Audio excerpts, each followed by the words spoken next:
एक फौजी की कहानी। ये कहानी एक सैनिक की है जो वियतनाम में युद्ध के लिए गया था। युद्ध समाप्त होने के बाद जब उसके घर लौटने की बारी आई तो उसने अपने माता पिता को सैन फ्रांसिस्को से फ़ोन किया।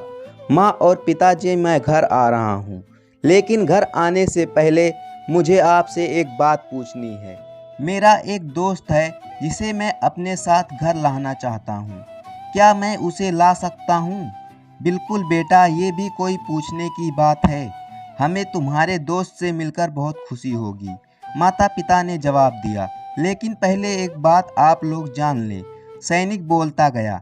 युद्ध में वह बहुत बुरी तरह घायल हो गया है। उसने एक बारूदी सुरंग पर पैर रख दिया था और उसमें उसने अपना एक हाथ और पैर गंवा दिया है। उसके पास कोई जगह नहीं है जहां वो जा सके, इसलिए मैं उसे अपने साथ रहने के लिए लाना चाहता हूँ। उसकी यह बात सुनकर उसकी माँ बोली, बेटा, तुम्हारे दोस्त के बारे में जानकर हमें बहुत दुख हुआ।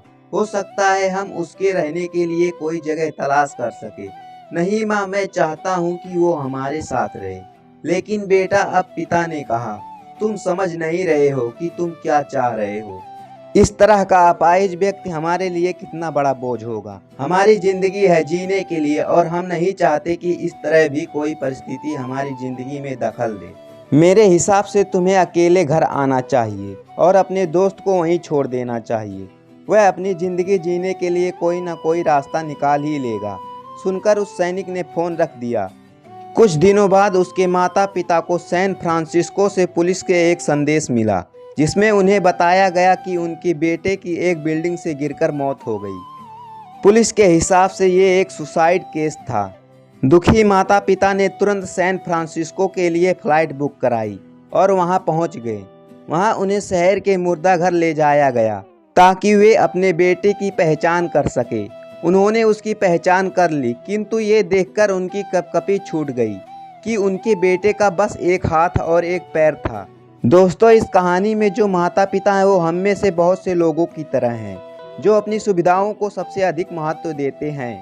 वे उन लोगों से प्यार करना या रहना या समय बिताना चाहते हैं जो दिखने में अच्छे हैं, स्वस्थ हैं, या फिर जिनके साथ रहकर उन्हें मज़ा आता है।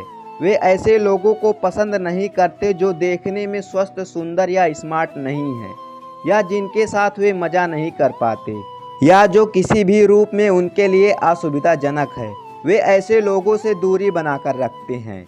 लेकिन कभी कभी उनके इसी व्यवहार के कारण उनके सामने ऐसी परिस्थितियां उत्पन्न हो जाती है जब उन्हें पछताना पड़ता है। आए हुए लोगों को वे जैसे हैं वैसे ही अपनाएं और ज़रूरत पड़ने पर उनकी मदद करें। दोस्तों, आपको यह कहानी कैसा लगा हमें कमेंट में ज़रूर बताएं और साथ ही कहानी सुनने के लिए धन्यवाद।